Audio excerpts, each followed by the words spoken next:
The internet has been one of the greatest innovations in history. It has brought tremendous economic and social benefits to humankind. We can now accomplish nearly any transactions with just a few clicks of a mouse from the comfort of our own homes. It is undeniable that for all of us it has made life easier.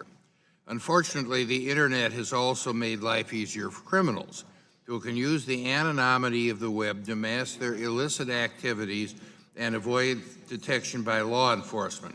This is especially true in the realm of sex trafficking, one of the most horrific, insidious crimes you can imagine. I think we have an issue with the microphone. You might want to switch to that one. Thank you.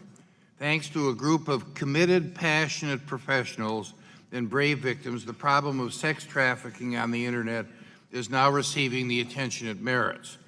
We are all now well aware of the reprehensible and blatantly criminal conduct of the executives at Backpage.com.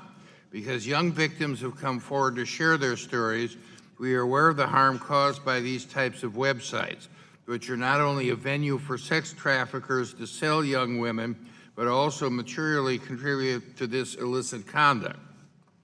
Backpage.com's conduct also sheds light on websites that are using the Communications Decency Act to shield themselves from liability for their illegal activities, which is something Congress never intended.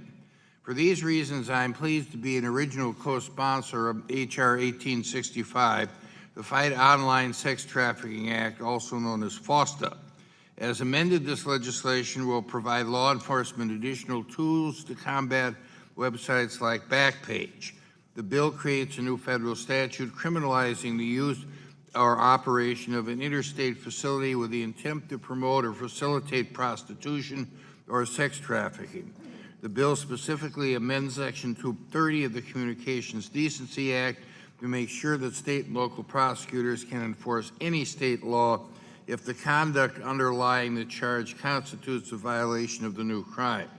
In addition, the bill amends Section 230 to make sure that state and local prosecutors can enforce sex trafficking laws insofar as those charges would constitute a violation of federal sex trafficking laws.